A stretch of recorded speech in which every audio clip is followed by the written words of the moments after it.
All right, so for a while, people would just kept asking me, "Hey, can you do like a top 5 stories from this comic writer or this comic artist?" And I've been thinking, "Yeah, let me do that finally." And I'm going to start off with Donny Cates because he's one of the bigger, newer writers, if you really want to call it new at this point. He's been around for a while now, but his popularity exploded just a few years ago with Thanos Wins, God's Country, his infamous Venom run. So Donnie wrote a lot of great stuff. You've seen him on my top 10 list quite a few times for comics every year.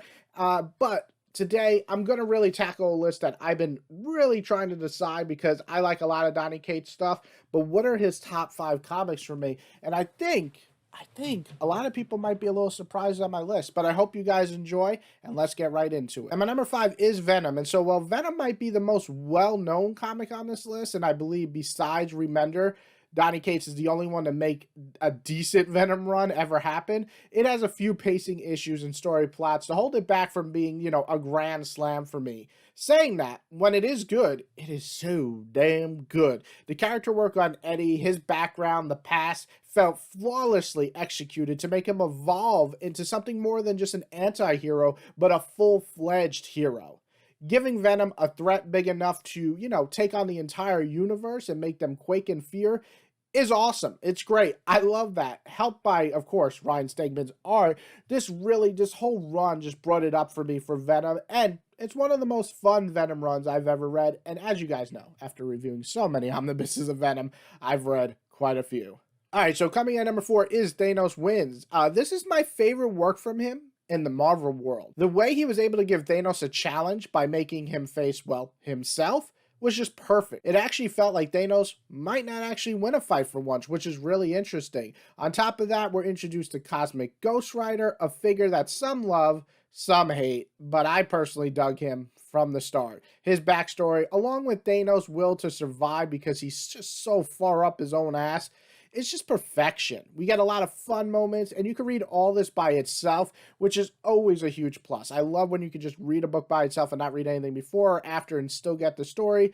The art, great. Really, this is just a great standalone Thanos story, but also, if you're a fan of Donny Cates, I think you can really enjoy this one. All right, so coming at number 3 is Ghost Fleet, the whole goddamn thing. Okay, now, as much as I enjoy Donny Cates' Marvel work, his best stuff is his creator-owned for me. And I'll start with Ghost Fleet, a crazy, end-of-the-world story, but not done in a way that you expect. Basically, truck drivers kind of have to save the world in a way, and I know it sounds ridiculous, but basically when the secrets are revealed and the end of the world is coming, it's now in their hands to kind of fix it. It's just crazy. These twisty turns throughout the entire thing, has the over-the-top action that's done by Daniel Warren Johnson's excellent art. I mean, he's a legend now too, so you get two legends on a book, you're going to get something special. And I have to say, these characters themselves, this is what I like about Donny Cates' writing. They're just so fun to read because they're just kind of both a little bit fucked up. And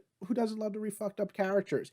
And the ending remains one of my favorite batshit endings, and it's why I love comics. I like insane comics, and this one provides that. All right, so Babyteeth. Now, this book is a big one for me. I done a video on it, Satan is family or something like that. I made it a while ago. But while I felt the ending was a bit rushed, or the last fourth of the entire story, the actual ending, like the actual feeling and the themes to this book, they stuck. And that's what made it count. That's why I made that video of Babyteeth, because I do love the theme of this whole story. It's basically about family, how far you would go for them, and also the idea to protect Satan reborn. It's such a damn good idea. I love that idea. Everybody likes that idea because Satan is a beautiful little baby. So, the story is filled with everything from crazy twists that'll make you gasp, to story turns that I never saw coming, to funny moments that'll make you actually laugh out loud, and there's some really cool action parts thrown in there as well. This is one of my favorite comics ever, not just a Donny Cates comic, but one of my favorite comics ever, and I think that it's a nice short, under 20 issue story that you might want to check out right now. And my number 1 is Redneck. Well, I'm still waiting for the final volume to come out. This has been a wild fucking ride. Basically, you have a family of vampires eventually getting into a turf war. And while it sounds a bit silly, it really hits its stride early on with a big twist, a major death, and then it just keeps going with a runaway story turned into building a family, trying to forget the past and build a future, but the past doesn't forget you, and the buildup just never stops. So I still don't know if the ending will land, but the fact I read 5 volumes and I loved each one speaks volumes for me. So that's what matters. This whole journey has been just such a fun, awesome time, and I would actually reread this right before volume 6 comes out just to enjoy it again. So overall, Donny Cates is a writer that makes me feel how I felt when I first got into comics back in 2000 when I was 10 or 11 years old. The stories are just fun, they're exciting, the twists and turns might be a bit edgy at times, but the right type of edgy, the fun type of edgy. And the characters' dialogues are always tight and well crafted and feel realistic, which is a huge plus for me. And everything is just fun to read, except Inhumans, but that might be more the fault of Inhumans than Donny Cates' fault. But you could pick any of these 5 comics right now and have a good time. So what are you waiting for? Go grab them. I would love to see your list. What are some Donny Cates comics that you absolutely love? Put them below. Let people know so they can go pick it up. And I hope you guys have a wonderful day. If you like this video, hit the like button. If you love me, hit the subscribe button. I got more comic videos coming. And I hope you guys have a great day.